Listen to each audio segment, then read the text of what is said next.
Everything comes from an intention. But where does that intention go? We might have an intention. It could be a prayer. It could be a deep-seated need within my heart.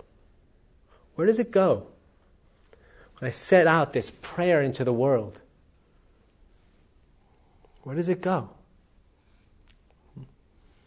And so many stories and so many religions and practices have been built around that one single question. But if for 1 second we shed all those stories and just look, we ask ourselves the question, where did the Big Bang come from? Where does my intention go? If you just sink into that for a moment, you can feel that there's this great soup of infinite potential, infinite possibility that contains everything. And when I set my intention for what is out there to manifest, then that's where the energy comes from. That's where the answers to our prayers come from. No matter what name or title we call this force.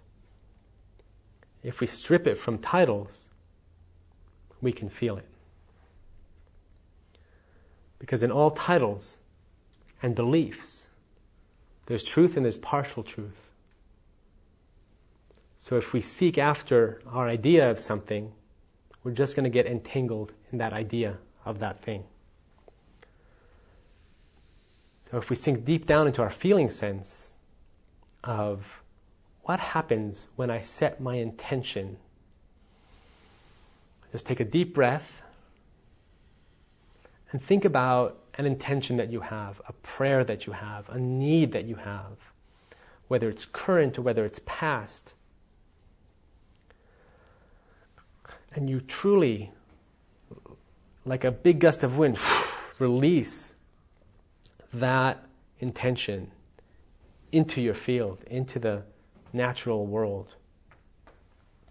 It ripples away and then settles into that place of infinite possibility.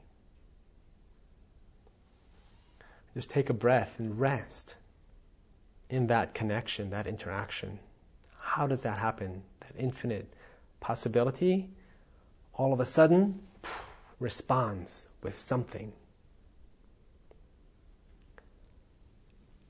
And what it responds with is an energy field. Something.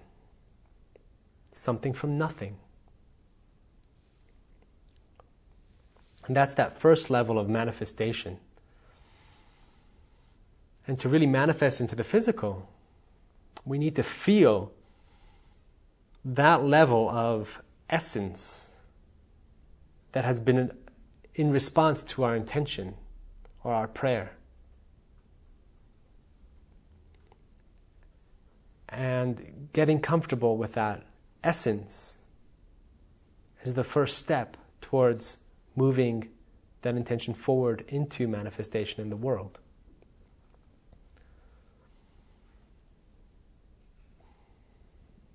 So from a place of essence, what happens next? Well, an image starts to form. Something that the 5 senses of the body can relate to starts to form.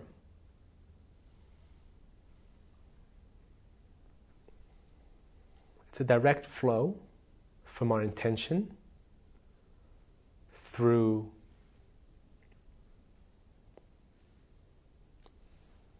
to the primordial soup that responds with an answer. That answer is an essence.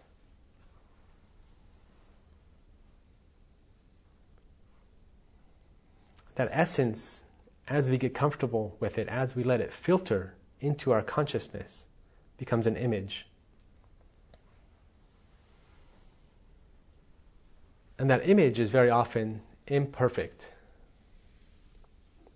And that imperfection is okay because it's that first step.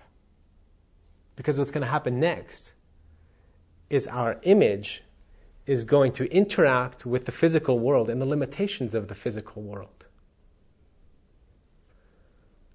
And the limitations of the physical world are going to determine the parameters by which that essence can manifest and how it's going to manifest. And we don't know because it's going to be a completely new thing.